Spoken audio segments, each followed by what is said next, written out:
Only the biggest stories, only the biggest guests, and only the biggest opinions. This is AM 560, The Answer. Top of the morning, Dan and Amy. I can summarize my demand after watching the first two debates, Democrat-Socialist, in 2 words. More Swalwell. You want more, Eric? More Swalwell. Do your imitation for those who are watching on the web. Well, because he was a little jumpy, he was a little excited, a little skipping his step. It started, he had a nice run up to the debates when he was in South Carolina, and he delivered this zinger. Our candidates are a part of the Avengers. We're here to save America. The Republicans, that's the Hunger Games. Okay. Please clap. Please clap. And then it was all kinds of excitement and enthusiasm. Mayor Pete's answering the question about this police-involved shooting in South Bend, and he's jumping up, fire your police chief, fire your police chief. And then his closing statement. Yeah. First of all, just his physical appearance. I thought when he started the debate, like he had just been stung by a bee and he was going into anaphylactic shock. The way that he talks is just weird. But then he said in his close, "I'm the father of a 2-year-old. When I'm not changing diapers, I'm changing America." I know. I mean, first of all, by the age of 2, should be out of diapers. This guy be a bigger. Well, he was trying, clown. And he had a message for former VP Biden. Yeah. I was 6 years old when a presidential candidate came to the California Democratic Convention and said, "It's time to pass the torch to a new generation of Americans." That candidate was then Senator Joe Biden. Joe Biden was right when he said it was time to pass the torch to a new generation of Americans 32 years ago. He's still right today. Vice President, would you like to sing a torch song? I would. I'm still holding on to that torch. What a delightful moment. If Joe Biden was a little bit quicker on the uptake, he would have borrowed Reagan's famous line in response to youthful protesters. If you're the future, Eric Swalwell, I'm selling my bonds. For more on the debate, we're pleased to be joined by Chadwick Moore. He's former editor-at-large of Out Magazine and The Advocate, contributor to Playboy, New York Post, New York Times, also a funny guy from the writings of his that I've read. Chadwick, thanks for joining us again. Appreciate it. Yeah, thanks for having me on. So what was your big takeaway from last night's debate? Are you with the rest of the D.C. press corps that Kamala Harris was the big winner and she's now a rocket ship shooting towards the nomination? Well, I was just so happy that it was broadcast in English. Yeah, sure. What was going on Wednesday night? It was unfortunate we didn't get to hear any of Mayor Pete's Norwegian or Sanskrit, but maybe next time. I felt the big breakout star was Marianne Williamson, who I believe was an audience member who walked up on stage and they just gave her a podium. I mean, how did she get up there? I don't understand how that works. People wanted. You know she was running? People wanted their fortunes read, and then they just figured, well, let's just leave her up here. Maybe she has something. Yeah, and I to think say. she wants to do joint yoga classes with China to work on a trade deal and send edible arrangements to Iran. So that'll be good. I don't know who won last night. I think President Trump won again. It was like watching, I don't know if I was watching an episode of The Price is Right where all the contestants just answer free.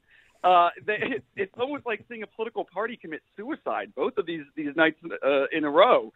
Kamala Harris certainly got I think probably edged above Joe Biden, who, of course, his questionably racist past came up. I think that, everyone was sort of convinced the DNC was going to coronate him, but I'm not so sure anymore. I think that they're realizing the old straight white man is really not going to play well with this super woke party today that almost makes Obama look like a conservative. Just with respect to the aesthetics and sort of standards of presentation. I mean, you're a stylish guy. Don't you think that the Democratic Party, the DNC, should require John Hickenlooper to wash his hair for the next debate? Yeah, but that might turn off the young voters. Yeah. I was surprised. I was not impressed at all by Bernie Sanders. He just seemed like a doddering old fool up there. You can only watch the same movie so many times, don't you think? Yeah, I think so too. That was another impression I got, was that it's not going to happen for him this year. I think they all realize that they want to just forget 2016 ever happened to any of those characters.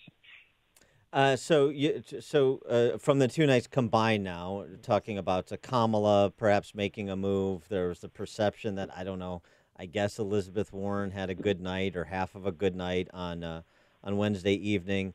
Did you see it's like a Warren and Kamala, the two women emerging as perhaps the candidates to beat? That's what I've been hearing, and I think that's that at the moment that seems to be where it's going. You know, it's interesting that they put Warren on amateur night, on the night of the 0%ers, almost as if they wanted to protect her from any serious debate and really have her stand out because she was the only viable one in that debate. Well, NBC said that they randomly selected, who goes where, and I'm not buying that. Are you? Yeah, I'm not buying that one bit. No way. So Kamala, and maybe they'll try to do an all-female ticket. Who knows? But it was interesting. I mean, the biggest moment last night, I think, was when they were asked about free health care for illegal immigrants, and every single candidate raised their hand. It's like, wow, not a single American I can think of really wants that. And, these moderators, they don't push back on them to ask them if this is a radical, far left place to be and something to believe in. And it is radically far left to be completely open borders, which they all are, and to be wanting free health care for illegals. Well, it just gave incentives for people to come here. That's what I kept thinking. And I kept seeing that Oscar Martinez and his daughter dead on the banks of the Rio Grande. I'm like, that we're going to see that replayed again too, because now everyone's going to want to come here.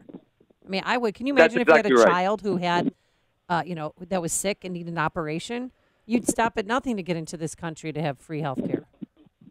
That's exactly right. That's exactly right. And they're trying to put, they couldn't stop talking about children in cages. No acknowledgement of the Obama. I mean, we all know what that's all about, but no acknowledgement of the Obama administration's role. They just want to encourage people to come. They're going to see more bodies. I was also struck by, of course, the gun confiscation talk, sort of when they were talking about mandatory buybacks of so-called assault rifles, which aren't available in the U.S. market.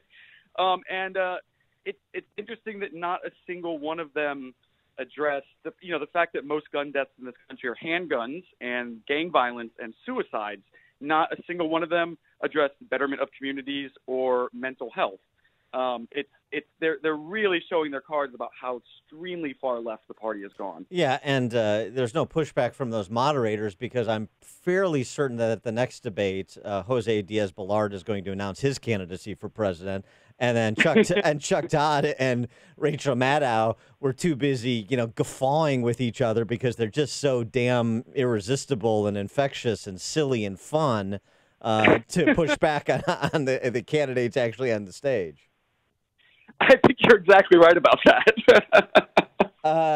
Now, the interesting thing about you make the point about how extreme left that party has gone, and if we're to start from what we were talking about with the idea that Kamala and Elizabeth Warren are the two front runners, interesting that on that issue, both support extension of government health insurance to illegals. In addition, Elizabeth Warren raised her hand on Wednesday night saying she'd give up her private health care plan for a government plan. And Kamala Harris has previously said that we should eliminate private health insurance. So the Democrats have a real problem on an issue that's supposed to be their sweet spot, which is health care, based on those dual positions held by the two leading female candidates. Right. We learned that essentially every single candidate running on the Democrat Party wants to do away with private health insurance. They want single payer, and I can't even. It was only one or two, I think, that were more supportive of private health care. So that's another of their extreme positions. And Joe Biden, I guess, was the only one who really defended Obamacare and wanted to expand that, whatever that means, expand that. It's free health care for everyone, open borders, and climate change, of course, another thing they harped on, rejoining the Paris Agreement, which of course does absolutely nothing to stop China or India from the world's biggest polluters. Higher taxes, more business regulations. I was struck by Mayor Pete started. This is how you get with a lot of these Democrats. They'll start saying something that you are really surprised by, that sounds really good, and then they just flop at the end. So I remember Mayor Pete was saying he wanted to create a. He was one of the only ones who said he was against free college, and he was saying, I also want to live in a country where people don't have to go to college, where they can earn a living, working, normal jobs or whatever. I thought that's great, thinking trade schools, and then immediately goes into the next breath of but so that means we need a $15 minimum wage. Right. Yeah. Your forehead. Right. Well, that's following on the previous night where the entire group of 10 candidates agreed that the only jobs available in America should be assembling or deploying solar panels and wind turbines. Right, exactly. Now, I wonder if you think that this is an opportune time after these first two debates for President Trump to make a national address on the situation at the border, particularly with the humanitarian aid funding passing, the Senate version, and also just with everything you've heard, as we've been discussing, about the position of the Democrat candidates for president of the United States. It seems like this is an opportune time for him to make a policy speech on the topic to sharpen the contrast. I think you're certainly right about that. It would, since they are really running with this border issue, since they're really trying to pull the heartstrings of Americans with images of dead people and rhetoric about children in cages. Trump should give out and give a big policy statement, what they're going to do and what exactly is happening, and start tearing down all these lies that they're telling about his administration and their treatment of these people crossing illegally. He is Chadwick Moore. He's the former editor-at-large of Out Magazine and The Advocate, contributor to Playboy, New York Post, and New York Times, among other outlets. Chadwick, thanks again for joining us. Appreciate it. Always a pleasure. Thank you.